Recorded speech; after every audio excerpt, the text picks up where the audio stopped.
Baik, terima kasih Bos Ahmad Fatoni. Bismillahirrahmanirrahim. Assalamualaikum warahmatullahi wabarakatuh. Waalaikumsalam warahmatullahi wabarakatuh. Innal hamdalillah nahmaduhu wa nasta'inuhu wa nastaghfiruh wa na'udzubillahi min sururi anfusina wa min sayyiati a'malina may yahdihillahu fala mudhillalah wa may yudhlilhu fala hadiyalah.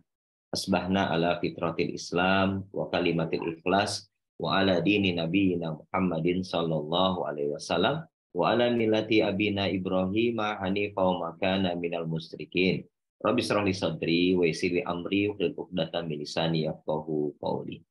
Apa kabar Bapak dan Ibu sekalian semuanya, para shaimin, shaimat, mudah-mudahan Allah Subhanahu wa taala memberikan kepada kita semua yang hadir di kesempatan pagi hari ini keberlimpahan kebaikan, keberlimpahan rezeki, keberlimpahan kesehatan, dan insya Allah mudah-mudahan kita bisa menjalankan aktivitas ibadah saum di bulan suci Ramadan ini tentu dengan lebih berkualitas dibandingkan bulan Ramadan tahun lalu.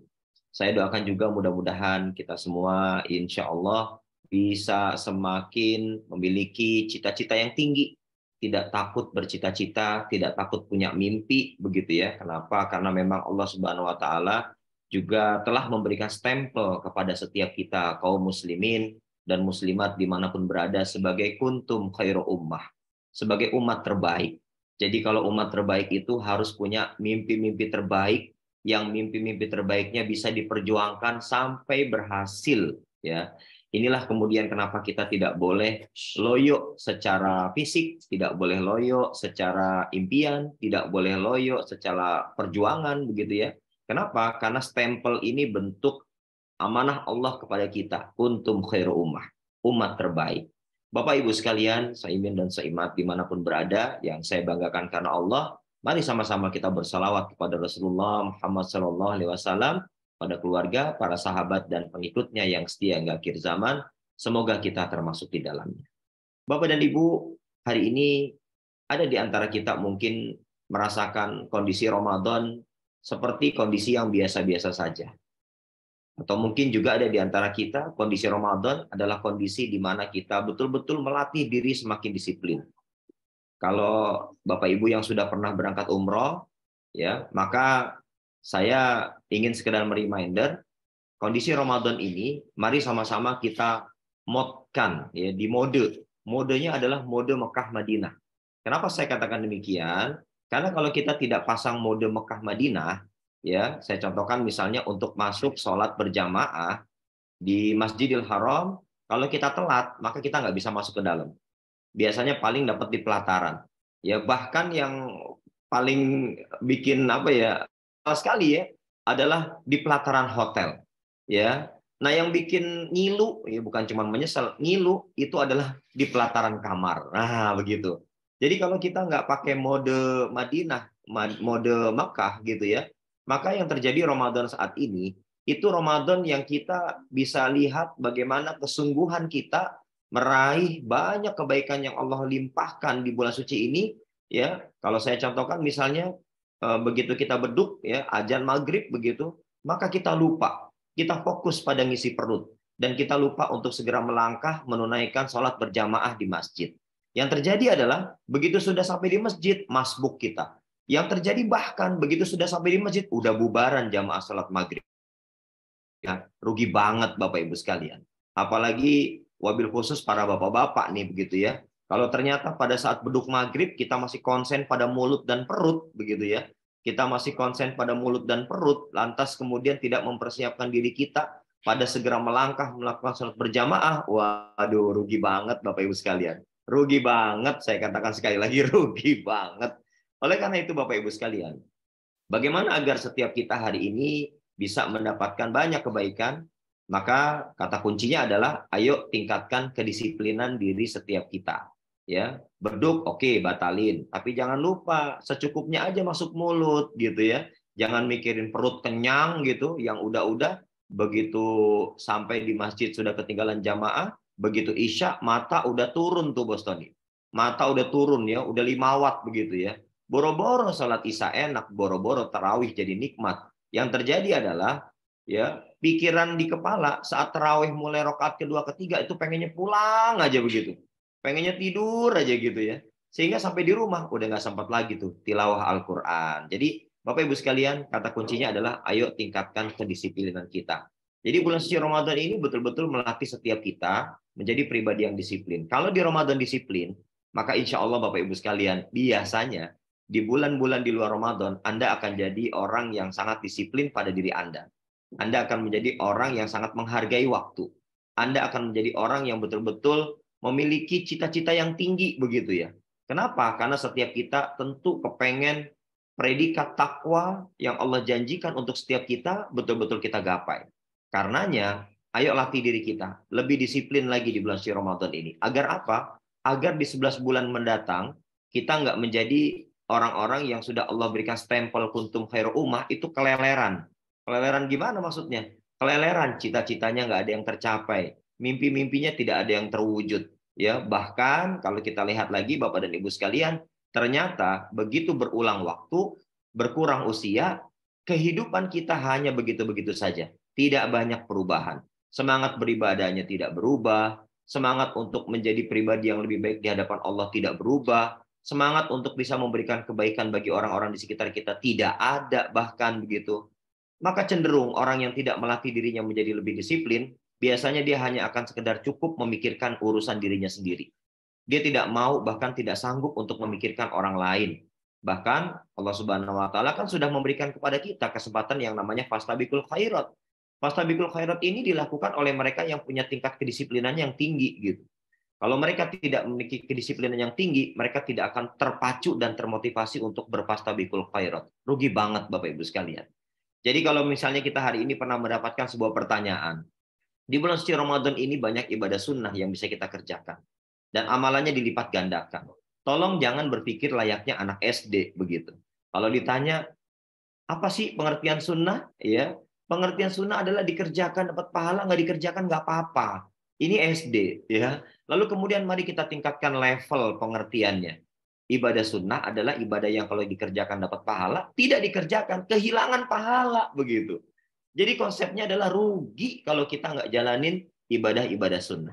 Bapak Ibu sekalian para shaimin dan shaimat ya, hari ini saya ingin kembali mengingatkan kepada setiap kita, jangan takut punya impian, jangan takut punya cita-cita. Kenapa saya katakan demikian Bapak dan Ibu sekalian?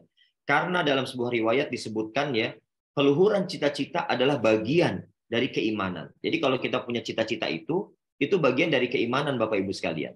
Ya, maka sebaliknya orang yang nggak punya cita-cita itu pasti dia akan mengupayakan keimanannya biasa-biasa aja, standar-standar aja.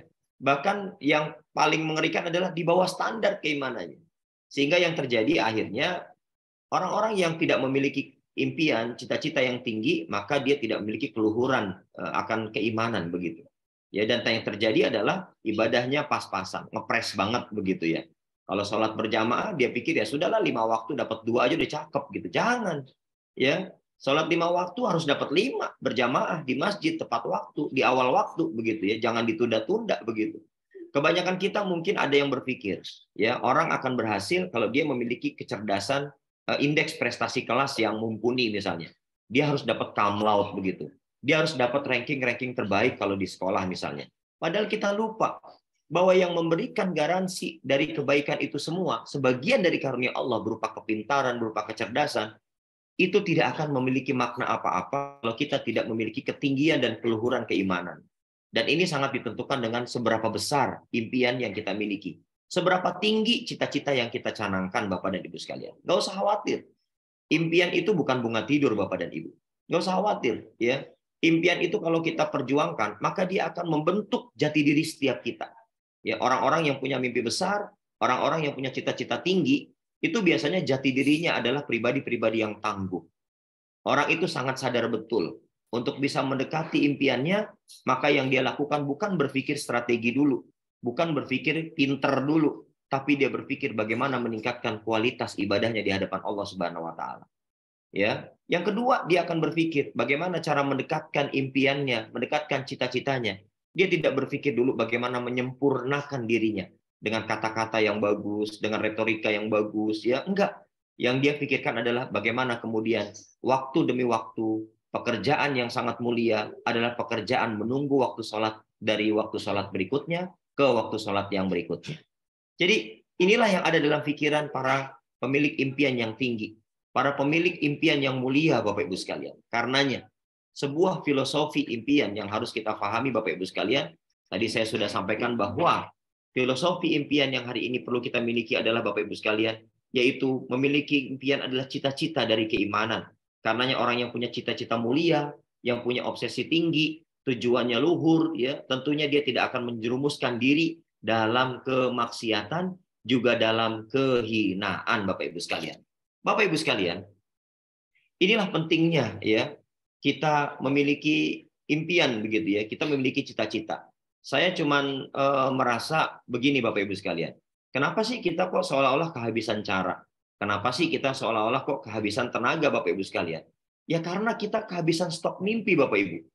Seolah-olah apa yang sudah kita miliki hari ini adalah perwujudan cita-cita mimpi kita masa lalu. Dan kita berhenti di situ, Bapak Ibu sekalian. Bapak dan Ibu sekalian, saya mencoba untuk menerapkan ini dalam diri saya ya Bapak Ibu sekalian. Kalau mau dipakai boleh, enggak juga nggak apa-apa begitu ya. Saya contohkan Bapak dan Ibu. Ya, saya menerapkan bahwa apa yang kita minta kepada Allah, apa yang kita hajatkan kepada Allah, ketika tercapai Bapak Ibu sekalian, maka mari sama-sama kita ucapkan Alhamdulillah, ada min fadli rabbik. Jadi Bapak Ibu sekalian, ucapkan Alhamdulillah. Tapi Bapak dan Ibu, jangan lama-lama bernostalgia dengan apa yang sudah kita raih, Bapak Ibu sekalian. Jangan bernostalgia lama-lama, Bapak Ibu. Ya, ini Bapak Ibu sekalian, kalau mungkin datang ke BC saya gitu ya, atau datang ke rumah saya begitu Bapak Ibu boleh lihat ya. Berbagai macam penghargaan begitu contohnya ya. Berbagai macam penghargaan yang saya dapatkan dari HNI. Yang saya pajang itu Bapak Ibu sekalian, bahkan lebih banyak yang tidak saya pajang. Kalau di BC itu karyawan saya aja inisiatif gitu ya. Wah ini sebagai ini dipajang ada. Selebihnya enggak. Bahkan saya nawarin kalau ada yang datang ke BC, mau bingkai enggak gitu. Kenapa? Saya punya bingkai banyak Bapak Ibu sekalian. Saya punya bingkai dari berbagai macam sertifikat penghargaan itu banyak banget. Kalau mau diambil silahkan. Ambil aja gitu. Ya, asal jangan diganti namanya. Itu namanya pembohongan publik ya. Saya yang dapat tapi namanya diganti nama Bapak Ibu sekalian gitu ya. Bahkan Bapak Ibu sekalian, di acara kemarin terakhir tuh, saya dapat reward ya, FLH kalau tidak salah, 280 juta Bapak Ibu sekalian. Ya. Terus kemudian ada yang minta foto, Pari foto-foto, ayo foto, saya bilang. Nih pakai apa namanya sertifikat LFH saya nih, 280 juta. Oh seneng banget Bapak Ibu. Pegang, silakan Pak, pegang Pak. Dan nggak cuma pegang, saya bilang, Bapak mau? Emang boleh Pak? Boleh, bawa pulang aja Pak. Kan duitnya tetap saya yang terima, kan gitu. Bingkainya nggak apa-apa diambil gitu ya. Jadi Bapak sekalian ini lihat nih di tembok saya nggak ada tempel-tempelan sertifikat. Kenapa Bapak Ibu sekalian? Karena bagi saya paling penting adalah kita siap untuk memperjuangkan segala impian yang kita canangkan sampai tuntas, sampai selesai, sampai berhasil. Kalau belum berhasil Bapak Ibu, tolong jangan berhenti berjuang Bapak Ibu sekalian. Ya, tolong jangan berhenti berjuang. Bapak Ibu sekalian yang dimuliakan Allah Subhanahu wa taala, para saimin dan saimat, cita-cita besar. Jadi kalau misalnya kita hari ini ketemu sama teman, ketemu sama mentor, ketemu sama mitra kita tanya urusan cita-cita, lantas kemudian dia bilang cita-citanya begini dan begitu, dengan kata lain kesimpulannya adalah cita-citanya besar banget Bapak Ibu sekalian. Tolong jangan direndah-rendahin Bapak Ibu sekalian. Kalau ada mentor yang merendah-rendahkan cita-cita dari mitranya, jangan-jangan mentornya nggak punya cita-cita. Maka wajar tidak terlalu mitra-mitra hebat yang mereka bisa berjuang betul-betul dengan memiliki cita-cita yang besar. Bapak Ibu sekalian, kita harus paham bahwasanya cita-cita besar adalah tanda kehidupan jiwa. Ya, saya ulangi sekali lagi, cita-cita besar itu adalah tanda kehidupan jiwa. Indikasi sukses orang-orang besar. Jadi Bapak Ibu sekalian, indikasi sukses orang-orang besar itu punya cita-cita besar. Dan yang berikutnya, pintu kebahagiaan Bapak dan Ibu. Jadi Bapak Ibu punya cita-cita besar aja udah jadi pintu kebahagiaan Bapak Ibu. Ingat ya, pintu kebahagiaan. Siapa saja yang jiwanya selalu terbuka, berpikir, dan berjiwa besar, maka Bapak Ibu sekalian, mereka punya potensi besar untuk bisa menaklukkan berbagai canangan, impian, cita-citanya Bapak Ibu sekalian.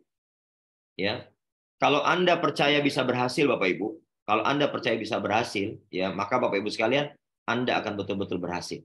Ya kalau kata pepatah Jawa nih, You are what you think. Wah, ini kan pepatah Jawa ya. Kita itu seperti apa yang kita pikirkan, Bapak Ibu sekalian.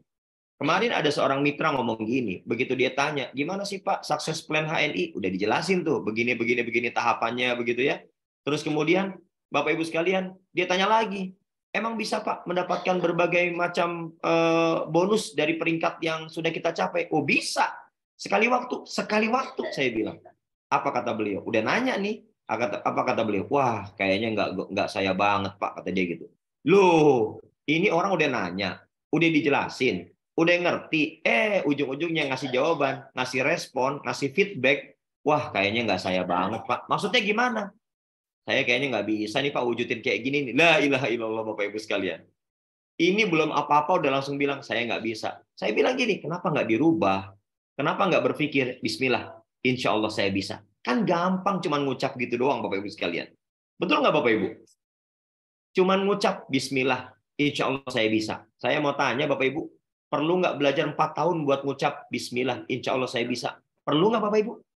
Pagi hari ini saja Bapak Ibu sekalian, saya yakin dan percaya untuk sekedar mengucapkan bismillah, insya Allah saya bisa. Yuk coba sama-sama Bapak Ibu sekalian. Bismillah, insya Allah saya bisa. Bapak dan Ibu sekalian, semudah itu mulut kita mengucap dan semudah itu mulut kita akan merefleksikan pada akal dan pikiran kita, dan semudah itu akal dan pikiran kita akan menggerakkan diri kita. Dan semudah itu diri kita bisa melangkah karena hati kita sudah terpanggil, Bapak Ibu sekalian. Kadang-kadang kita merasa, saya nggak bisa Pak, nggak jago ngitung. Nggak perlu jago ngitung. Yang penting Anda punya duit, ya nggak? Suruh aja orang ngitungin tuh. Ya betul Bapak Ibu ya? Nggak perlu jago ngitung. Bapak Ibu sekalian, nggak perlu Anda misalnya harus pinter ngomong dulu Pak. Saya harus belajar dulu tentang bagaimana menjadi public speaker yang bagus. Boleh belajar. Tapi nggak usah nunggu sempurna dulu, baru kemudian kita beramal. Beramallah, maka kita bisa mendekati kesempurnaan, Bapak Ibu sekalian. Itu yang jauh lebih penting, Bapak dan Ibu sekalian. Oke, Bapak dan Ibu, siap ya? Itu adalah tugas pertama kita. Tolong jangan merendah-rendahkan diri kita. Wah, ini kayaknya saya nggak sanggup, Pak. Wah, ini kayaknya saya nggak bisa, Pak. Kenapa nggak kita bilang, bismillah, insya Allah saya bisa. Saya mau coba, bismillah. Kan mudah, Bapak Ibu sekalian. Sering-sering ucapkan hal yang demikian. 10 kali, 100 kali, 1000 kali. Lama-lama Anda secara autopilot, diri Anda akan merefleksikan bahwa Anda bisa, Bapak Ibu sekalian. Tapi sekalipun Anda jago ngitung, sekalipun Anda jago ngomong, narasi Anda bagus, tulisan Anda bagus, tapi Anda dalam diri sendiri seringkali terbesit pada pikiran kita, saya tidak bisa, ini bukan kelas saya, ini bukan makom saya, ini kayaknya tidak mungkin. Maka Bapak Ibu sekalian, sehebat apapun kita, terbesit dalam pikiran saja nggak boleh kata-kata demikian, apalagi sampai terucap. Saya ulangi Bapak Ibu, terbesit dalam pikiran kita saja nggak boleh, apalagi sampai terucap Bapak Ibu sekalian. Bapak dan Ibu sekalian yang di belakang Allah Subhanahu wa taala. Lanjut ya Bapak Ibu sekalian ya. Lanjut ya. Masih semangat Bapak Ibu? Oke, ini ruangan masih tersedia. Kita siapin 300, silakan colek-colek mitra Bapak Ibu sekalian. Rugi banget deh kalau nggak dengar live langsung kayak begini Bapak Ibu sekalian. 187 orang mendengar live langsung, itu beda ketika melihat tayangan siaran ulangnya Bapak Ibu. Ayo colek-colek. Jangan cuma di WA, telepon Bapak Ibu sekalian. Telepon. Teleponnya lagi dipakai Pak buat Zoom. Oke, pinjam telepon siapa kayak gitu ya. Silakan telepon mitra-mitra Bapak Ibu sekalian. Waktunya masih lumayan panjang Bapak Ibu ya. Saya masih punya materi yang insya Allah cakep banget, dan Bapak Ibu sekalian rugi banget kalau datang cuma sendirian. Ajak mitranya Bapak Ibu, ajak mitranya. Tetangga yang lagi tidur nggak usah dibangunin karena belum jadi mitra kita kan Bapak Ibu. Yang sudah jadi mitra kita aja, silakan Bapak Ibu sekalian telepon, hubungi Bapak Ibu sekalian. Baik Bapak Ibu sekalian. Lanjut. Jadi Bapak Ibu, selama ini yang terjadi itu bukan kita nggak bisa. Selama ini yang terjadi itu bukan kita kehabisan cara Bapak Ibu sekalian. Tapi kita kehabisan stok cita-cita. Kita kehabisan stok cita-cita Bapak Ibu sekalian. Kita berpikir kita sudah punya ini itu, kita anggap sudah tercapai cita-cita kita. Kalau sudah terwujud, jangan berhenti Bapak Ibu. Buat lagi cita-cita baru. Kenapa saya katakan demikian Bapak Ibu sekalian? Karena cita-cita itu kalau saya ibaratkan tuh ibarat dinamo Bapak Ibu. Bapak Ibu tahu dinamo Bapak Ibu? Yang nggak tahu barusan saya sebutin ya. Pernah dengar paling nggak? Dinamo Bapak Ibu sekalian. Oke? Apa itu? Cita-cita besar itu ibarat dinamo Bapak Ibu sekalian yang menggerakkan arus positif. Ya, dinamo itu kan menggerakkan arus positif. dan arus negatif yang mengontrol tubuh Anda. Cita-cita besar itu ibarat bahan bakar, Bapak Ibu sekalian. Ya, dia ibarat bahan bakar, memacu kendaraan untuk maju, melesatkan kereta dan kendaraan kita dengan cepat, Bapak Ibu sekalian. Ya, jadi penting nggak cita-cita? Ya penting banget. Kalau nggak penting nggak kita bahas, Bapak Ibu sekalian. Ya, karenanya Bapak Ibu sekalian, cita-cita itu seperti dinamo. Itu yang pertama. Yang kedua, Bapak Ibu sekalian, cita-cita kita itu, Bapak Ibu sekalian, kalau saya ibaratkan itu seperti obat, Bapak Ibu. Obat. Berarti lagi sakit, Pak Ari, ya. Ya nggak juga gitu ya. Kalau herba kita di HNI, kalau diminum orang sehat, dia makin sehat. Kalau diminum orang yang sakit, dia akan menjadi cara untuk bisa menyebut kesembuhan. Kenapa saya katakan sebagai obat, Bapak Ibu sekalian? Karena obat itu kadang orang cari, ada nggak obat kuat? Nah, ini nih. Cita-cita ini seperti obat. Dia menjadi obat bagi kelemahan diri siapapun, Bapak Ibu sekalian. Ya, cita-cita itu bagaikan obat karena dia akan menjadi pengobat bagi kelemahan diri seseorang. Dan berikutnya, Bapak Ibu sekalian, cita-cita itu kenapa saya bilang obat? Karena dia bisa menjadi cara untuk menghilangkan kemalasan, Bapak Ibu sekalian. Jadi orang yang malas, Bapak dan Ibu, ya, obatnya apa? Punya cita-cita yang tinggi. Coba deh Bapak Ibu sekalian. Nih ya, ini sebagai sebuah perumpamaan aja. Bapak Ibu punya buku tabungan nggak? Oke, yang nggak punya nggak usah jawab. Yang punya silakan jawab. Punya buku tabungan ya? Oke, buku tabungan. Sekarang Bapak Ibu ingat-ingat kapan terakhir megang buku tabungan. Oke, pertanyaan berikutnya, kapan terakhir lihat saldonya Bapak Ibu? Oke, pertanyaan berikutnya, udah nggak usah sakit hati kalau ngeliat saldo yang di akhir itu ngerasa, ya Allah Pak, saldonya nggak nambah-nambah gitu. Nggak usah sakit hati, biasa aja Bapak Ibu sekalian. Nah, cara ngobatinya gimana Pak? Biar nggak sakit hati. Nih, cara ngobatinya Bapak Ibu. Oke, kata kuncinya adalah punya buku tabungan ya Bapak Ibu. Oke, saldo lagi bermasalah? Oke, nggak ada masalah Bapak Ibu, nggak ada masalah. Gimana obatnya Pak Ari? Obatnya adalah Anda ambil pulpen. Nih pulpen. Oke, ambil pulpen. Silakan buka beberapa lembar buku tabungan Anda tuliskan dengan pulpen. Ya, kasih tulisan di situ. 1.000.000.000. Berapa Bapak Ibu? 1 berapa? 1 miliar apa 100 juta? 100 juta ya. Oke Bapak Ibu. Sekarang setelah Anda tuliskan di buku tabungan Anda di halaman yang masih kosong, Anda bawa ke bank. Anda ketemu sama customer service Bapak Ibu. Ya, bilang sama customer service, aku mau numpang print. Oke. Kira-kira apa reaksi customer service ketika ngelihat buku Anda dicoret-coret? Nah, kira-kira gimana Bapak Ibu? Kira-kira gimana? Customer service-nya marah apa seneng? Bapak Ibu, buku tabungan Anda di halaman yang kosong, Anda kasih tulisan tuh ya, 100 juta boleh, 1 miliar boleh. Terus Anda bawa ke bank. Ketemu customer service. Anda bilang, saya mau ngeprint dong. Iya, layaknya sudah ada uang 1 miliar. Itu saya yakin tuh customer service akan ngomong gini, Pak, ini siapa yang nyoret-nyoret buku Bapak? Begitu ya, Ibu. Nah, kira-kira kita bilang apa? Oh, anak saya gitu ya. Kok tulisannya rapi banget Pak, anak Bapak gitu ya. Ya, wong itu buku tabungan Bapak, kok yang nulis anak Bapak gitu ya. Oh iya, anak saya baru ikut pelatihan. Suruh minjem buku tabungan orang tuanya, suruh nulis. Ya udah jujur aja Pak gitu ya. Oh iya, saya Bu yang nulis gitu ya. Emang kenapa Pak? Ini cita-cita saya.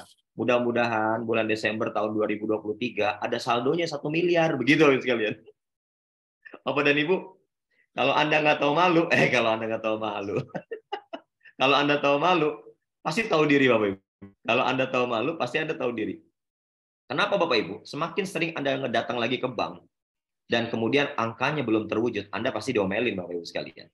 Awalnya disenyumin Pak, ya, awalnya disenyumin, Ibu, jangan dioret-oret ya, disenyumin awalnya.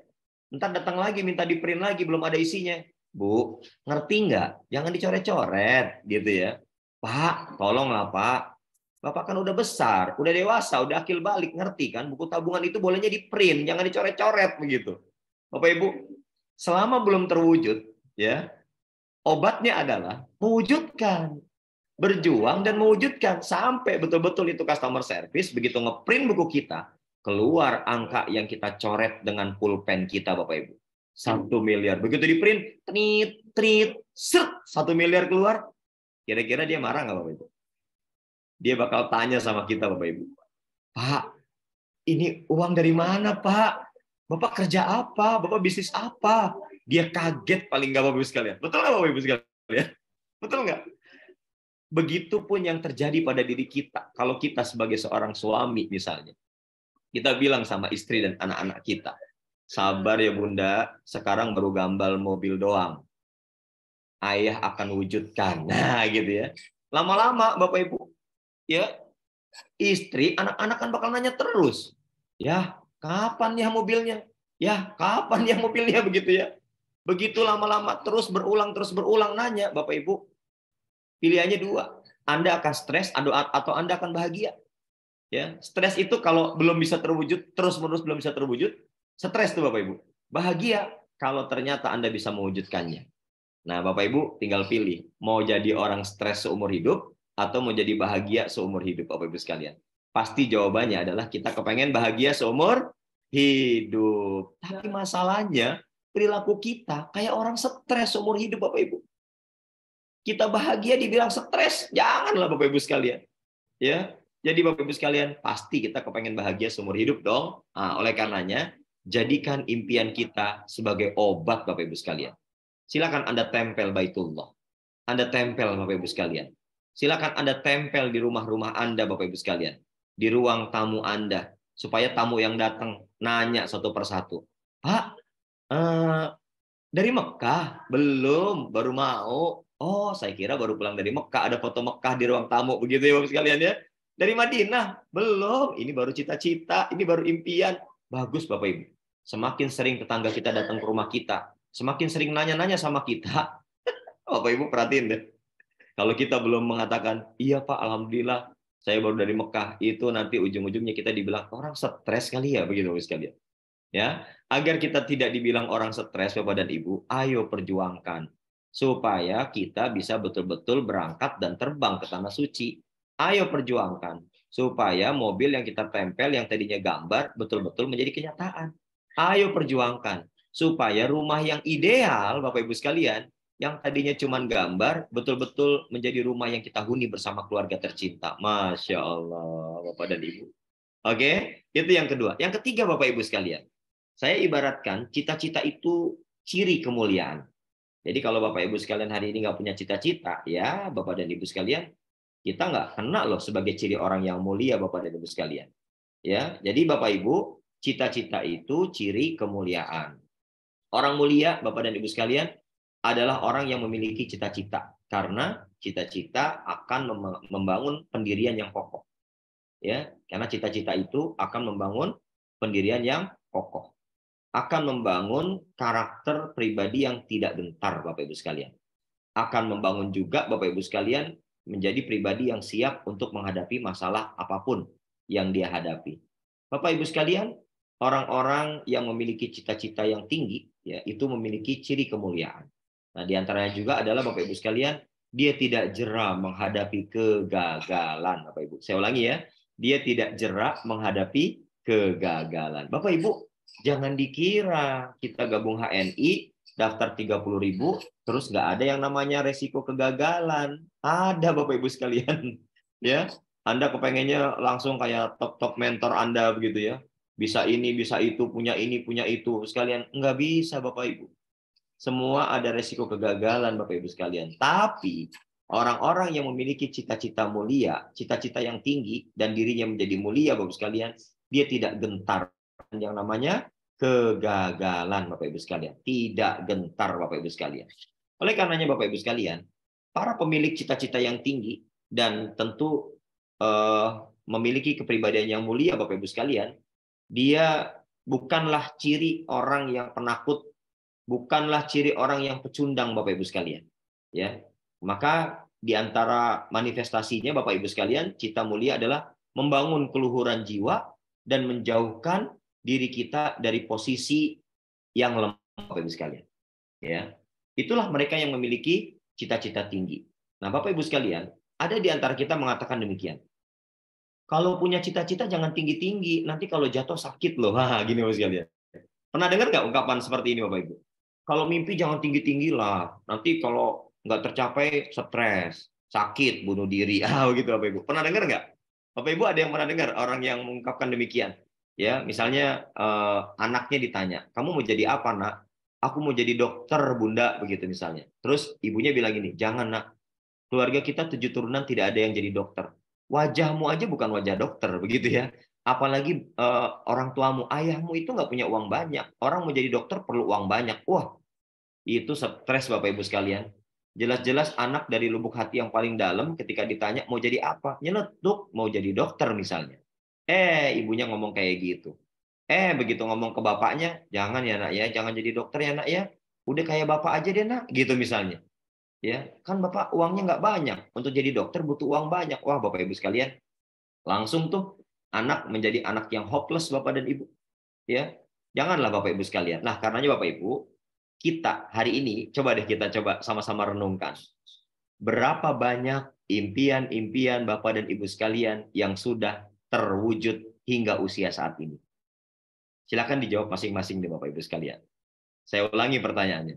Berapa banyak impian-impian yang sudah Bapak Ibu sekalian rasakan dan terwujud hingga usia saat ini? Oh iya Pak, Alhamdulillah di usia 2 tahun lalu terwujud, tapi sekarang udah nggak ada lagi Pak, gitu ya. Itu namanya belum terwujud Bapak Ibu sekalian. Ya, kalau sudah terwujud Bapak dan Ibu, maka kita bisa kekalkan. Di antaranya adalah Bapak Ibu sekalian, jadikan setiap impian yang sudah terwujud sebagai manifestasi pertambahan amal baik kita di mata Allah Subhanahu wa taala sehingga kita bisa mulia di hadapan Allah Subhanahu wa taala Bapak Ibu sekalian. Maka setelah itu, ayo bikin canangan mimpi berikutnya Bapak dan Ibu. Jangan berhenti dan kemudian kita mengatakan puas, lantas kita tidak mau melakukan apa-apa. Oke, kalau semua rata-rata mimpi kita sudah terwujud, maka Bapak Ibu sekalian ketahuilah, di antara cara kita bisa semakin mulia di hadapan Allah, bantu orang lain untuk bisa mewujudkan mimpi-mimpinya. Ya. Bagaimana mungkin kita bisa bantu orang lain sementara mimpi-mimpi kita aja banyak yang belum terwujud? Sementara mimpi kita aja Bapak Ibu sekalian masih banyak yang hari ini delay Bapak Ibu sekalian. Ya. Kalau sudah ini kejadian terus pada diri kita Bapak Ibu, kelihatannya orang lain pun tidak semangat untuk kita bisa berikan arahan-arahan tentang bagaimana berjuang hingga tuntas hingga selesai sampai kemudian kita bisa mewujudkan mimpi-mimpi mulia, mimpi-mimpi luhur tersebut Bapak Ibu sekalian. Oleh karena itu Bapak dan Ibu, jangan takut punya cita-cita. Sepakat Bapak Ibu? Saya ulangi sekali lagi, jangan takut punya cita-cita. Silakan ditulis Bapak Ibu sekalian. Sepakat Bapak Ibu? Jangan takut punya cita-cita. Yuk, sambil saya ngomong, silakan Bapak Ibu sekalian tuliskan di room chat ini Bapak Ibu sekalian. Cita-cita Anda tertinggi. Nanti saya kasih contoh-contoh Bapak Ibu. Saya akan kasih contoh-contohnya Bapak Ibu sekalian. Saya punya banyak contoh-contoh Bapak Ibu sekalian. Kalau cocok silakan dipakai, kalau kurang cocok ya nggak usah dipakai Bapak Ibu sekalian. Oke Bapak Ibu sekalian, kalau kita takut punya cita-cita Bapak dan Ibu sekalian, ya, maka biasanya kita akan tidak memiliki energi besar untuk bisa memperjuangkannya. Kenapa? Karena takut. Basicnya orang takut itu dia tidak akan sanggup untuk melangkah Bapak Ibu sekalian karena takut Bapak Ibu. Ya, wah, apa pengen punya cita-cita apa? Saya kepengen punya pondok pesantren gitu ya. Tapi saya takut dari mana duitnya? Bapak Ibu. Itu jangan berharap bisa diwujudkan Bapak Ibu sekalian. Kenapa? Karena Bapak dan Ibu sekalian, dia takut dan energinya tidak akan muncul Bapak Ibu. Dia takut dan energinya tidak akan menggerakkan dirinya Bapak Ibu sekalian. Kenapa? Basicnya takut.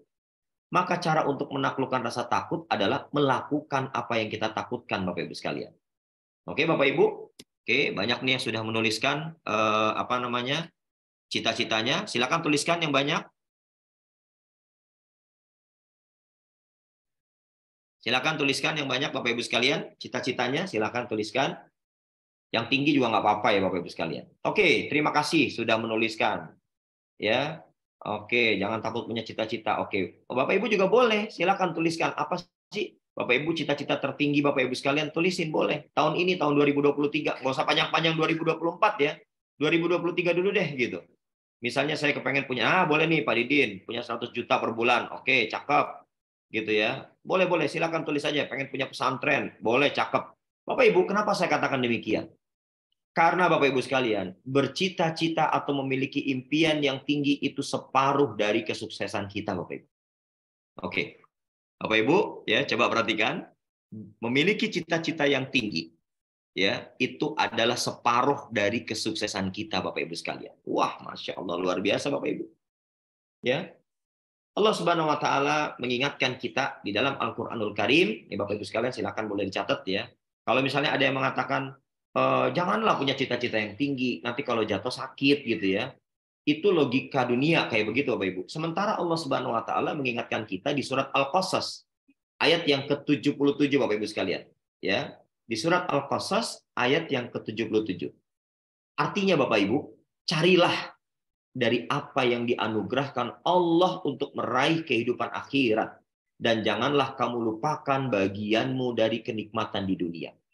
Jadi kalau misalnya ada di antara teman-teman kita yang ingin punya penghasilan 100 juta per bulan, jangan dibilang hubud dunia Bapak Ibu. Kamu kok terlalu cinta dunia banget sih gitu. Ya, enggak begitu Bapak Ibu. Kalau kebahagiaan di akhirat mah udah jelas. Kebahagiaan di dunia ini Bapak Ibu sekalian yang belum jelas Bapak Ibu. Di akhirat mah udah pasti tuh.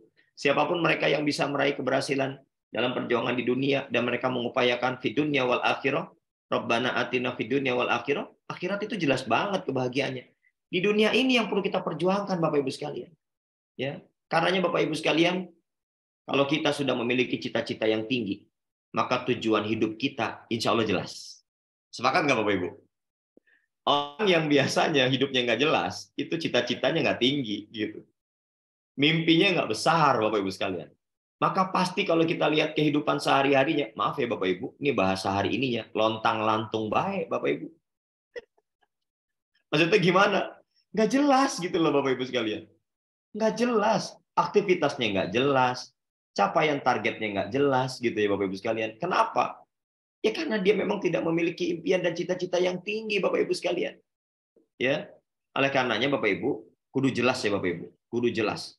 Impian kita apa? Cita-cita kita apa? Maka dia akan memperjelas langkah kehidupan setiap kita.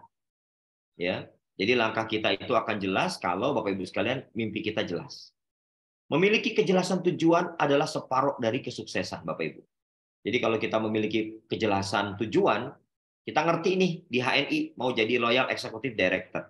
Tahu caranya, jelas tujuannya, ngerti bagaimana cara mulai, tahu bagaimana kalau misalnya kita berhasil mencapai Loyal Executive Director rasanya kayak gimana tuh tahu Bapak Ibu sekalian.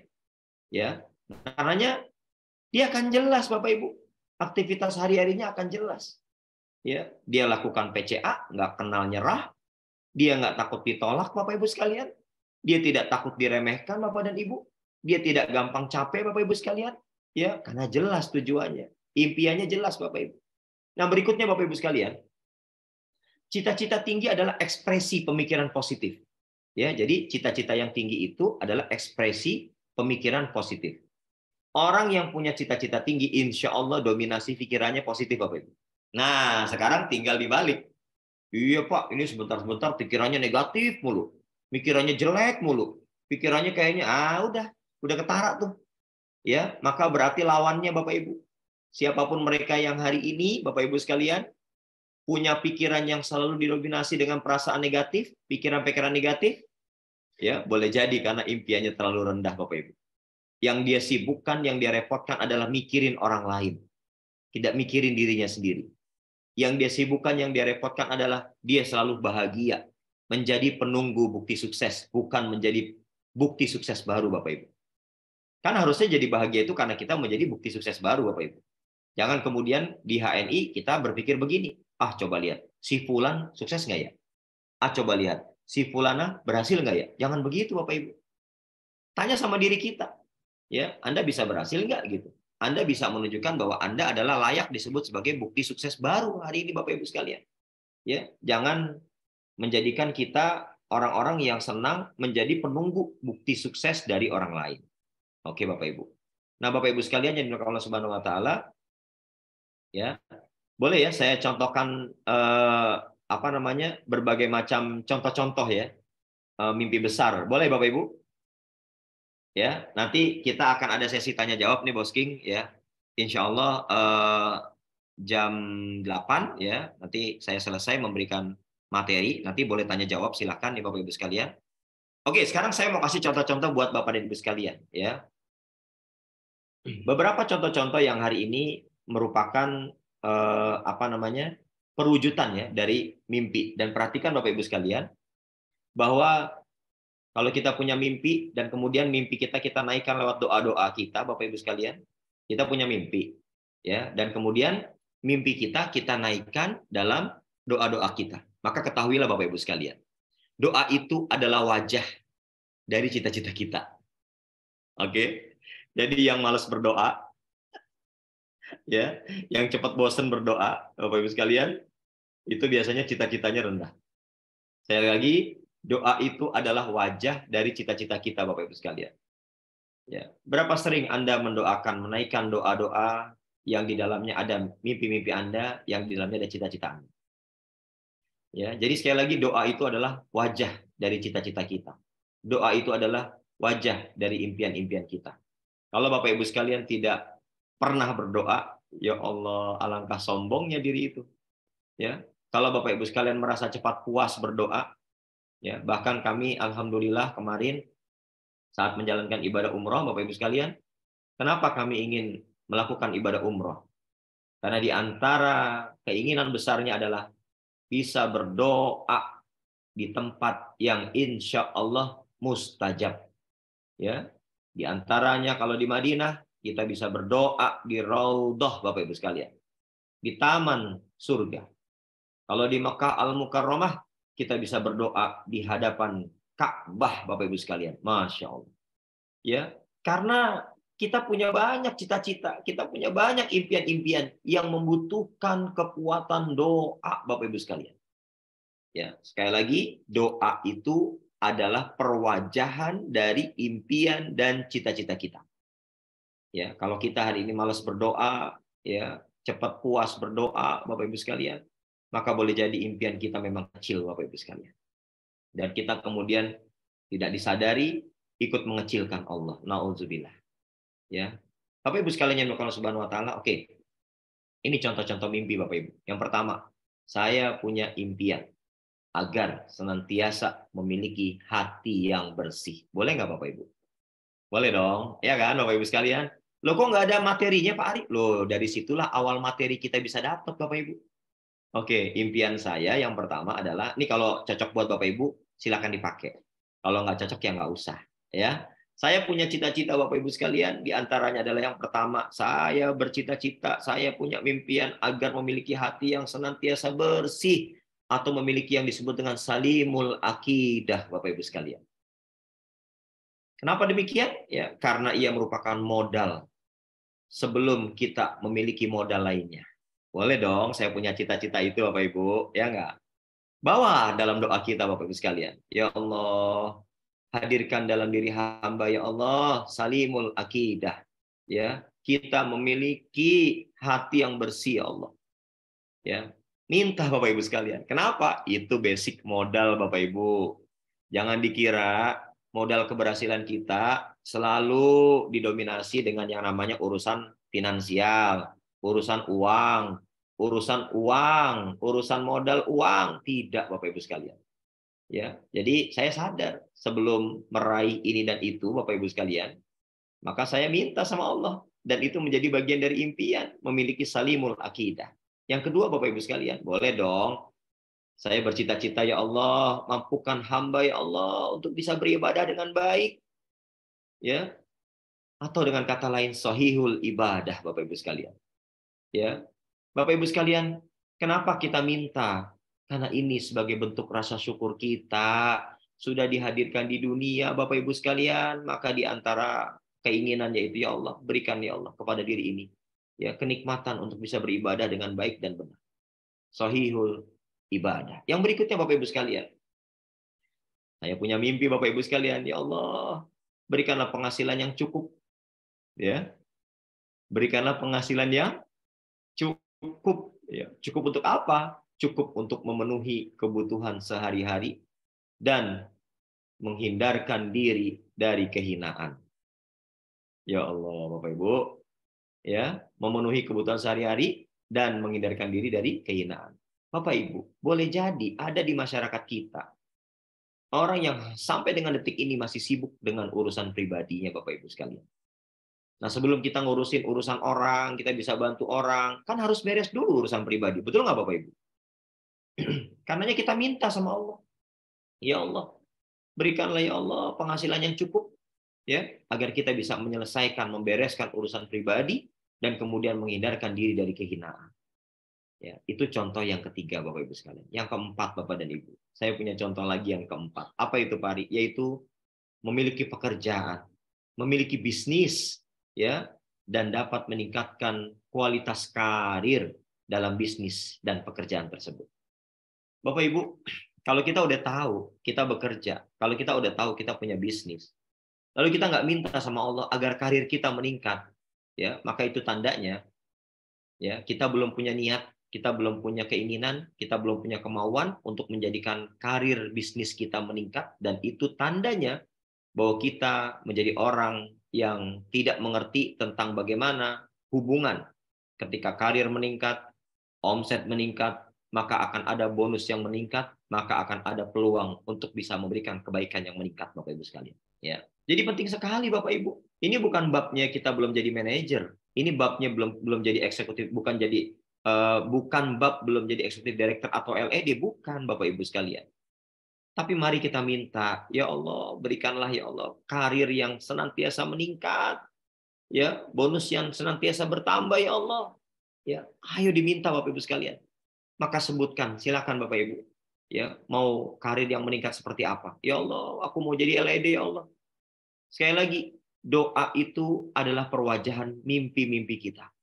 Ya Allah, permudah ya Allah untuk bisa menaikkan level menjadi loyal eksekutif director. Yang berikutnya Bapak Ibu sekalian, contoh yang kelima, yaitu ya minta agar terjaga kesehatan atau qawiyul jism, sehingga bisa merasakan berbagai macam kenikmatan hidup. Sehat memang bukan segala-galanya, tapi segala-galanya tanpa kesehatan menjadi kurang bermakna Bapak Ibu sekalian. Itulah pentingnya kenapa kita menggunakan produk-produk yang hari ini sudah ada di hadapan kita, dari produk-produk HNI yang beraneka macam Bapak Ibu. Ya, jangan cuma tahu doang tapi nggak kita gunakan. Ya, saya mau gunakan Pak, tapi belum punya, ya beli. Masa mau dikasih? Kan begitu Bapak Ibu sekalian. Ya, tapi uang saya kurang Pak, ya cari. Biar jangan kurang terus uangnya begitu. Ya, dan seterusnya. Saya masih punya banyak contoh-contoh Bapak Ibu sekalian, tapi di pagi hari ini ya nanti insya Allah kita lanjutkan. Insya Allah pekan depan Pak Mahmudin Purwo yang akan ngisi, dan di pertemuan terakhir nanti saya akan membersamai Bapak Ibu sekalian lagi, dan kita lanjutkan nih Bapak Ibu sekalian, agar di Ramadan ini kita bisa punya perwajahan doa yang semakin elegan di hadapan Allah Subhanahu wa taala. Itu saja mungkin Bos King, saya persilakan kalau ada pertanyaan. Terima kasih. Assalamualaikum warahmatullahi wabarakatuh. Waalaikumsalam.